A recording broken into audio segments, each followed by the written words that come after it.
Hello, everybody, and welcome to the newest episode of The Good, the Bad, and the Obscure podcast. I'm Daniel Obscure, and I want to talk today about a couple movies I've recently seen.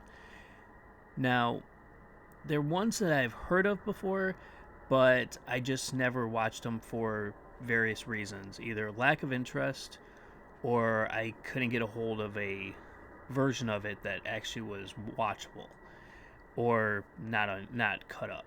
But anyway, recently Kino Lorber had a sale, and they had a lot of movies for really good prices. So I picked up a few, and two of the movies I definitely have never seen before, and I really was excited to finally watch them.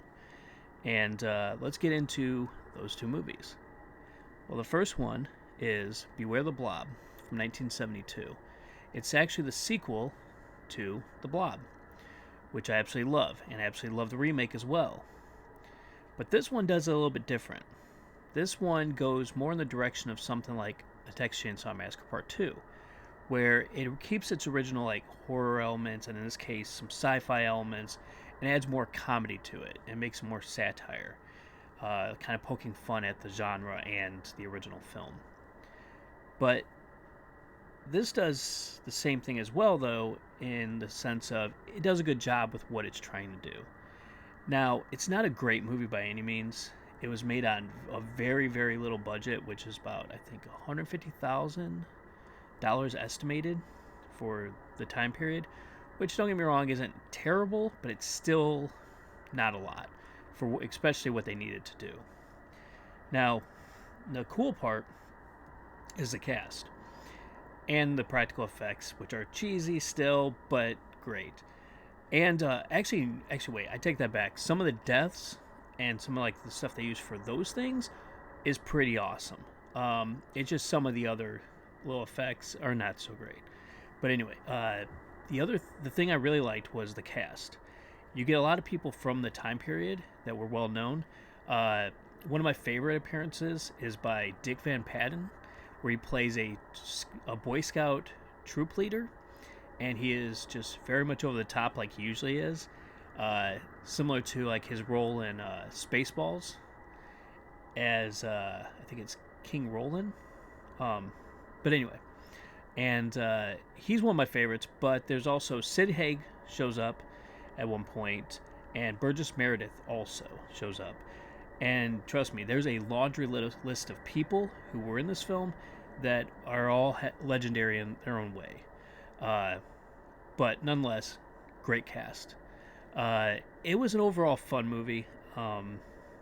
There's some odd moments in it where I'm like, I get what they're going for, but this just seems a little too odd. And I really love the opening credits, because like this movie is only 87 minutes total, and the first 3 minutes is mostly credits that are shot over, put over footage of cats playing in a field. And yeah, it's pretty interesting. It's very different, and it kind of sets the tone for what you're about to expect from the movie. But like I said, it does actually have some pretty cool kills in it and some pretty cool deaths. So, that is a plus to it, but it's still, it's still goofy. And yeah, that's what I have to say about that one. Now, the second movie is a movie called Blue Monkey. This one I actually just recently seen, and it is something else. I guess the original title was Green Monkey, and there's also another title for it called Insect. I think Insect works best for it. Even though I will say Blue Monkey is more head turning and more attention grabbing than Insect, but nonetheless, it's still interesting of a title. But yeah, this is an interesting movie. I always love monster movies and science fiction horror, and this one does that, and it does it in a fun way. I can't say in a great way. It's pretty good though. I can't lie about that. It's pretty good. Instead of a monkey or anything like that being in there, it's actually like it kind of looks like a mixture of multiple insects, especially like a praying mantis. And it's just crazy how this thing looks in the end, but it's all done practically with practical effects, and those are great in this movie. Even if they're clunky at times when they're moving like the insect around when it's chasing down our protagonist, but it's still really cool. Um, and but I okay. Here's the thing I will say though about these movies. If you are not into campy movies, if you are not into stuff that is just a little bit offbeat, you're not going to enjoy either one of these, because Blue Monkey is very offbeat at times, and I just don't. It makes me question which way and which direction this film was trying to go. But then you have these really, really serious moments where you're just like, okay, this is getting really, okay, a little bit more tense. And who of these people are actually going to survive this? And then they also have added kids into the mix, so it brings a little bit more attention about that. Are they going to kill it? Are these kids going to die in a movie? But of course, this isn't a John Carpenter movie, so there's a possibility, but not likely. But yeah, and it also kind of feels like it's an Aliens ripoff or Alien ripoff, even though it's just like a little bit after those movies, a few years after. It kind of has like that feel. It kind of feels like it's supposed to be almost a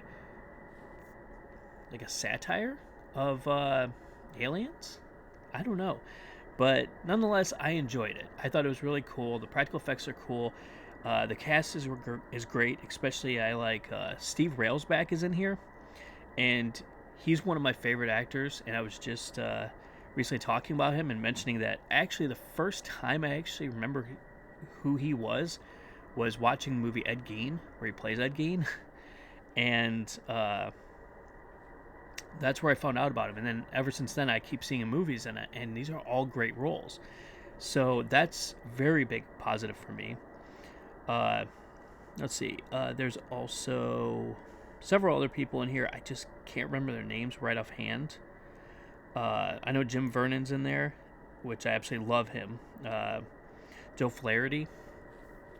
Just a great cast, and an overall fun movie. If you like a little bit more low budget, like sci-fi horror films from the 80s, I would definitely recommend that one. And like I said, I would also still recommend Beware the Blob. I don't think these are still terribly expensive. I got them for a good deal through the Kino Lorber sale that they had, but that's not to say that you guys can't get a hold of it cheap or even look it up on YouTube, because a lot of times I keep finding these movies on there as well. But anyway, thank you guys for coming in and listening to this newest episode.